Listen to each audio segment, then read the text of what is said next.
સંકલન સમિતિ તમે થાય કરી લેજો. કાલે ખુલ્લેઆમ મેદાનમાં આવું છું, ખુલ્લેઆમ. મારે કોઈના બાપની જરૂર નથી, મારા સમાજની જરૂર છે. હું સમાજને પૂછીશ કે સંકલન સમિતિ મારી હારે નથી, શું કામ નથી, એ હું તમને બતાવીશ.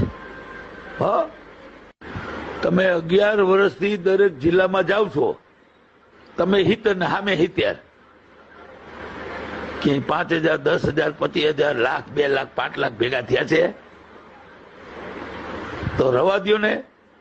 અને તમારી મદદની મારે જરૂરી નથી. ન કરતા, હું સામેથી કહું છું, ન કરતા. હું કાલે કરીશ, જે થવું એ થાય. તમારી પરીક્ષા લઈ લઈશ, પછી સમાજને પૂછીશ કે સંકલન સમિતિ મારી હારે નથી, તમે છો કે નહીં? નથી તો કાંઈ વાંધો નહીં, મારું રાજીનામું, બરાબર છે, અને હું જાઉં છું હળમતિયા. બસ આટલું જ કહીશ.